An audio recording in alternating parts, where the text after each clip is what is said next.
Hi, I'm Jeff. This is Tropical Plants at 53 degrees north. So it's a very wet, rainy day today. So what better thing to do than to spend an hour in a tropical greenhouse just to pass a little bit of time and make another video and of course look after my wonderful tropical plants. So today we're going to look at a new purchase for me, a new orchid purchase. It's actually an Oncidium Sharry Baby Sweet Fragrance, and it's one I've been after for rather a long time. We'll talk about that in a little while, but specifically today what we're going to talk about is what I do with every new orchid that I buy. This is like a checklist, an orchid purchase checklist. Not a checklist as what you should do prior to buying an orchid, but what you do when you've bought one. A lot of people think that looking after plants is pretty much the same whatever plant you're buying, and let me tell you, if you live in a temperate country, looking after tropical plants is completely different than looking after temperate plants. I've had a lot to learn and I've still got plenty more to learn. So I'm going to show you my checklist. We'll go through it point by point. We'll do this on my Oncidium Sharry Baby, and if you have any points that you think I should add to this, I'll obviously discuss with you as we go along what it is that made me come up with this checklist and come up with these various points. So let's find out by jumping in right now. And we are in. So over here, taking pride of place on the bench, is a brand new plant for me. It's an Oncidium Sharry Baby Sweet Fragrance. As you can see from a quick look at it here, if I just pan upwards and put my hand behind it, it has some very large spikes on it. There's another one there, coming up at the back there. There's another one down here. And the reason I bought this, and I'll just pan over here to show you something else, is because this was my very first Sharry Baby. And I actually bought this, believe it or not, off eBay, courtesy of Thailand, a company in Thailand, or somebody, a grower in Thailand. And it was one of those things I didn't really notice where it came from. I just thought, oh, I really want a Sharry Baby, I'll order it. And that was based on a couple of Brad's videos. He put lots of videos out on Oncidium Sharry Baby going back a few years. And it was this idea of the chocolate smell. Of course, the flowers, the blooms look absolutely wonderful, but the chocolate smell, who can resist that? A smell of chocolate. I really want a smell of chocolate in the greenhouse. Why wouldn't I? And this did flower last year. It bloomed gloriously last year, probably about November time, something like that. And sad to say, practically no fragrance at all. And I since found out after that there are various cultivars of Oncidium Sharry Baby, and not all of them have a fragrance. It did have some fragrance, but not very much. Certainly didn't fill the greenhouse with chocolate smell. And for some reason this year it doesn't appear to want to send up a bloom spike. These growths are okay, but you can see they're nowhere near as large as the pseudo bulbs on the old growths. It's healthy enough. I can't see that there's a problem with it. I just think it's not ready for blooming at the moment. It's going to have a little bit of a rest.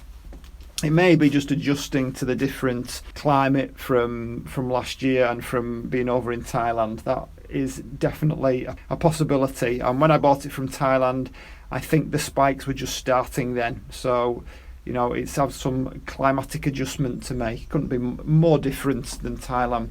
So what I'm going to do here is I'm going to take off this Oncidium, I keep wanting to call it sweet sugar, this Oncidium Sweet Fragrance, this Sharry Baby. We're going to take it over to my workbench and we're going to talk through the checklist of what I'm going to do with this plant and what I do with most orchids actually when they arrive. Now obviously I know it can be different depending on the orchid, depending on the genus of the orchid, but I've got like a generalisation checklist. I think there's 8 points on there. And of course if you have any points that you want to add, I'm more than willing to read up and change and adjust my checklist in order to make my orchid care even better. So let's take it over to the bench. Okay, so we've got our Oncidium Sharry Baby over on the bench, and obviously I can't get the whole shot in, and that's about the best I can do. I'll just have to keep moving it around. So, in no particular order, it's a kind of a rough order, but I can swap and change. I'm not completely rigid in this. I'm a real checklist lover. I don't know if any of you have ever read, I think it's called Checklist Manifesto by a guy called Atul. His surname escapes me. It could be something like Atul, Gawande, something like that. I'll put a link in the description. It's a brilliant book. It's all about creating checklists for people like pilots and surgeons. And if they can do it, then I can do it as well. And it's just something that I think is just a fabulous way of releasing your brain from all those mental notes and mental lists. If you write it down, then all you have to remember is the simple single thing of looking at the list. You don't have to remember anything else. So I look upon it as a failing rather than a good character trait. Well, anyway, here we go. So first thing that I would tend to do is check the label. Now, the reason for that is that in the past I have sent off online for orchids and various plants, and a couple of times at least, I'd say I can think of at least 2 occasions where they've been mislabeled. Now, it's pretty easy to spot if the plant looks nothing like the one that you're expecting, but it's definitely worth checking the label. So if I just, here we go. So there it is. You probably know where it's from, certainly if you're in the UK. So Oncidium Sharry Baby, sweet fragrance. So that's the first test passed.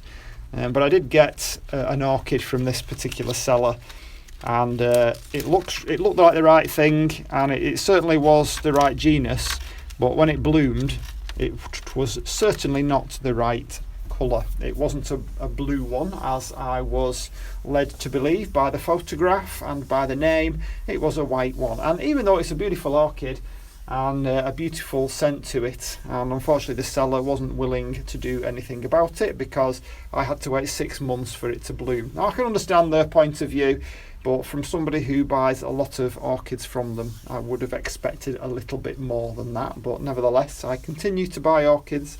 I don't hold grudges. So check the label. That's my first thing. And some of these things are going to be absolutely glaringly obvious to people, but nevertheless, this is my list. This is what I do. So, take it as you wish. If you think this is really obvious and nothing for you to add to your list or add to your routine when you buy an orchid, that's fine. It might be helpful to others who are new to it. I would expect it to be more helpful to those people who don't collect lots of orchids, that aren't used to it, maybe live in a temperate climate and are not aware of the problems that can happen if you live in a temperate climate. So that's my first one. Second one is pests. So what I do is I look for pests. So again, to my cost in the past, I haven't done this, and especially being in an enclosed environment like a greenhouse, I've introduced pests into the greenhouse, which is not something I want to do. Now, just having a greenhouse and having the windows open all the time, pests come in all the time. However, having said that, I still don't want them to be on the plants, especially things like scale insect and spider mite. I think they're probably the 2 main contenders. Aphids I can deal with fairly easily. So I'm just generally looking underneath and looking on the back of the leaves to see if there's anything there. And this plant looks really clean. There's nothing on it whatsoever that I can see, having had a good little hunt around in the foliage underneath there. So that's the next thing that I do. I check for pests. We also have a quick look at the overall appearance of the plant. Now, this, you can see there are no yellowing leaves. Everything's really nice and green, as it should be. We've got some nice fresh growth, looking a slightly paler green, as it should be. Everything looks wonderful to me there. I can't see anything at all that seems to be unhealthy about that plant. In fact, I'm really pleased with it. This is probably one of the best looking orchids I've had from this particular seller, well, from any seller for that matter, since I started collecting them. So I'm really pleased with that. We look at the pseudo bulbs. Are any of the pseudo bulbs shriveled? No, nothing there. It's a little bit compact, isn't it? It certainly looks like it's ready for a repot, although I understand that Oncidium Sharry Baby isn't really that fussy about being repotted. You can go quite a long time and leave it and it won't cause a problem. The only issue is when the media becomes too acidic, but we'll come to that in a minute. I can just see a little bit of leaf puckering down there, which would suggest some kind of stress at some point, whether it's underwatering, overwatering, too hot, too cold, who knows. All those things can cause leaf puckering. Goodness knows, plenty of my orchids have got leaf puckering, especially the Miltoniopsis. A little bit of white inside there, but I don't think that it's mealybug. I can't quite see it. I think I'd need to take my contact lenses out to check that for sure, but I don't think there's any problem there. There's certainly no reduction in vigour, is there? It looks a very, very vigorous plant. So yeah, that's good. I'm happy with that. The spikes and blooms, well, there's no blooms on this one, but it's certainly got plenty of spikes, and I can't see that. I'm just looking around here. There's a little bit of white down there. What could that be? Could that be a mealybug? Again, difficult to see without taking my contact lenses out, which I know is a bit bizarre. Well, if it was a mealybug, it's been squashed now. I'll just have to keep my eye out for that. It did look like it could have been a mealybug, but again, nothing to be too stressed about. I'm of the opinion, especially when I'm in a greenhouse with doors open and vents open and louver windows open, that I've got to live with a certain amount of pests. There are going to be pests unless I have it in a completely sealed environment, maybe like in a house grow room or a bedroom, something like that. You would expect there to be none, but I can't have that. I've got to live with some kind of balance, and that's the way I approach it. So I'm not too worried if that was a mealybug. That's fine. There isn't a great big infestation, and the plant's vigour hasn't been reduced. So we're still talking about, this is still number 2 on the checklist. We're talking about the overall health of the plant. So we've checked for pests. We've not done that bit. Checked under the pot. Why check under the pot? Well, I saw Roger mention this the other day, and this is something that I always do. I check under the pot because that is where, in general, the slugs hide. And they come out on a night and they have a munch and then they go back under the pot. Now, how they get under the pot, I'm not really sure. I suppose when these things have only bark in them, there's plenty of spaces in there for slugs to get. So yeah, check under the pot. I also check under the pot for roots, because if I'm going to unpot it, if the roots are coming through the bottom, then it can be quite difficult to take it out of the pot. Okay, so just to quickly go through that. So number 1 was checking the label. Does it look like the plant that you ordered? Number 2 was checking for pests.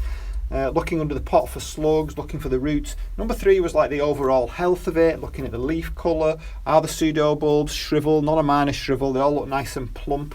What do the spikes look like? What do the blooms look like? So number 4 is to kind of get a geography of the plant.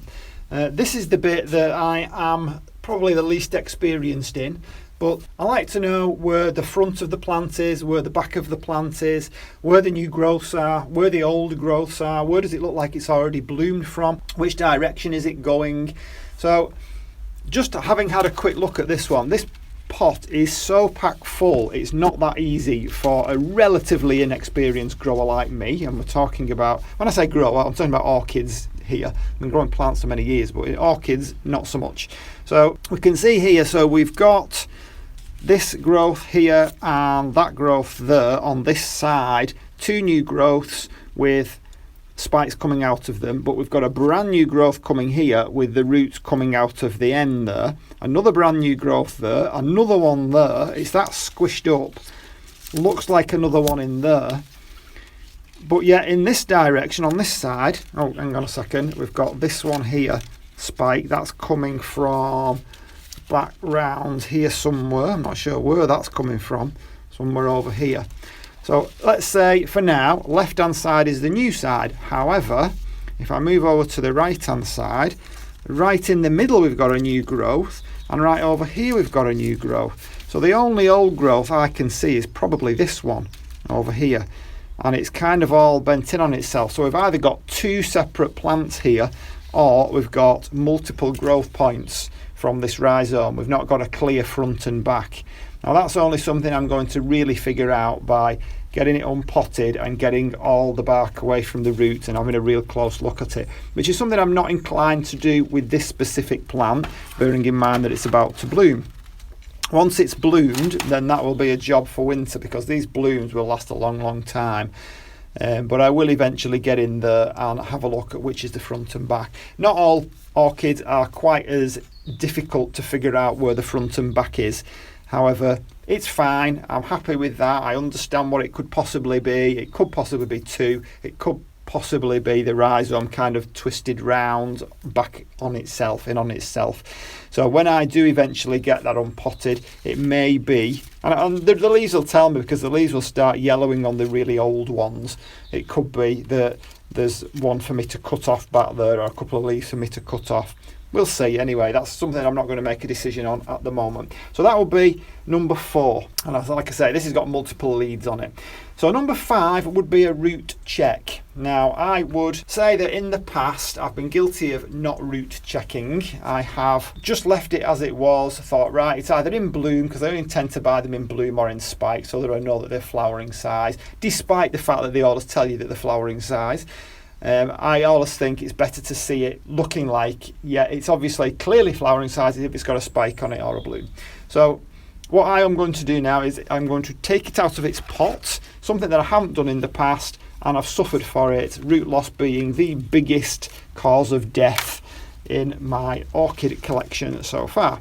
So if I just, I have prepared this, if I just take it out from here, I don't really need to go much further. The little bits of roots at the bottom that's poking through are stopping me from going any further. But I can see quite clearly these roots, not only are they damp, but they're clearly alive. They're clearly in a really good condition.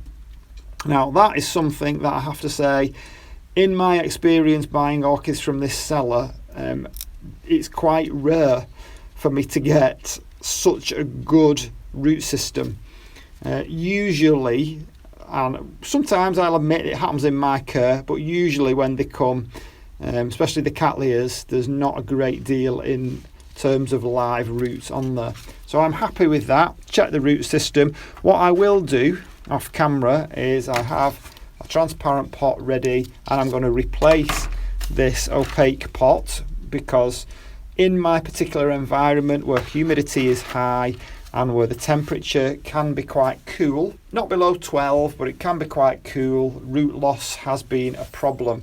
And I want to be able to see where I am with watering and what the roots are looking like. And the best way to do that is to have a transparent pot. So that is another one of my points. So we do the root check, we look for any dead ones, live ones, will it need a repot? In my case, it doesn't need a repot in terms of all the bark taken out of it and the roots teasing out and dead ones cutting off. I'm sure there are some dead ones in there, and I'm quite sure there's a sphagnum moss plug as well right in the centre, but we'll get to that once it's ready for repotting. But I am going to replace the pot, which I don't really class as a repot. I'm going to replace it. I'm also going to put holes all the way around it, because I want lots of ventilation to get to those roots.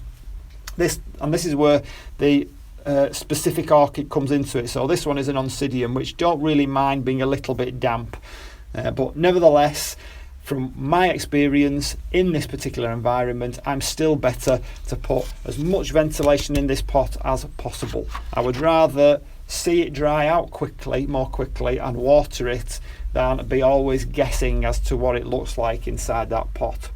So that is where we're up to. I think that's probably number 5. Number 6 was put it in a transparent pot with extra holes. We're nearly there. Number 7, I would check on the care needs. And even if I think I know what the care needs are, I always specifically look up that particular cultivar, because sometimes it's different. Don't forget, cultivars are not necessarily the same as one parent or the other parent. They're a mixture, aren't they? They're a hybrid. The reason that they are crossed is usually to bring out one or the other of the characteristics of the parents. So then the care needs are not always exactly the same. So this particular one, okay, it's a Sharry baby, but is Sweet Fragrance, or does Sweet Fragrance have exactly the same cultural needs as some of the other, I don't know the names of the other cultivars, but does it have the same needs as some of the other cultivars? This is something I would have to look up. So that would be another point 7. And finally, point 8, what I would do is another quite obvious thing, but it's worth mentioning from my checklist, because checklists, by nature of being a checklist, must have every single point on there so that you don't miss anything. I would relabel it and with my own label, and I will put the date of when it was purchased, and I would also put the date of the repot. But in this case, as I say, I'm not going to actually repot it. So that was something that I would put there just to make sure that it's done. Don't always think you're going to remember. Well, I certainly don't anyway. It's definitely worth writing on there those dates. So that's my 8-point checklist. And in terms of this particular plant, if you've got an Oncidium Sharry Baby Sweet Fragrance, so this is known as a chocolate orchid, and it's the most fragrant variety. I was really pleased to see it for sale on the website, because like I say, I've been looking for it for quite a while, and it was at a really decent price as well. It was actually, I think it was under £20 plus delivery, which I think is incredible value for something that's going to give me the aroma of chocolate. Bright light, but it can burn. This is probably the reason for some of these leaves at the back. See how they've been cut off there, they've been snipped off. Usually people do that when something's gone wrong with the end of the leaf. And I know from my other Sharry Baby, they do tend to kind of burn at the end of the leaves, and I do exactly the same thing. I cut them off. Intermediate temperature wise, it can go down to about 10 degrees, but no higher than 32. It must have a 5 degrees Celsius differential, so that's not the reason that my other one hasn't bloomed, because it's definitely had a 5 degree differential in temperatures between night and day temperatures. Humidity, I believe, isn't an issue. So a very, very brief care needs of Oncidium Sharry Baby Sweet Fragrance care. So they are my 8-point checklist, and no doubt I'll have put something up on the screen just to kind of list them off. And the reason I do this is because of experience, because of my environment, and I don't want to lose any more orchids. I will decide where to put this as well, or any of these orchids. I also decide where to put this, which I've not mentioned on my checklist. This one is going to go where you saw it originally, in the cooler side. It will be shaded for the most part with as bright light as I can give it, and it will not drop below 12 degrees, providing all my heaters don't pack in over the winter as we approach autumn. In fact, as I film this today, we are 2 days into autumn, and the weather has changed to reflect that. So what do you think? I want to know, what do you do in your particular environment that you've kind of learnt over the years through buying and failing with orchids? Because let's face it, we tend to learn more from our failures than from our successes. Our successes, we tend just to say, oh, that's just an easy plant, and move on to the next failure, the next thing that's failing. So let me know what you think in the comments. Great to hear from people, great to hear of people's experiences. I always reply to every comment, which is pretty easy to do with 1,000 subscribers. I'm sure as it grows, I'll find that a little bit more difficult to do. And by the way, just before I go, I have got to give away the obligatory 1K subscriber giveaway video, and I'm gathering together a whopping £100, count it, £100 worth of kit, of greenhouse kit or plant lovers kit to give away in the video. And as soon as it all arrives, then I'll make a video on it, and we'll get it up there, and we can celebrate my 1,000 subscriber target being reached. And I'm not quite sure what the next target will be. Well, 2,000, I guess. Do I do a giveaway at 2,000? Well, yeah, why not? We'll do a giveaway at 2,000 as well. So I hope you enjoyed this video, and for now, I'll see you on the next one. Bye.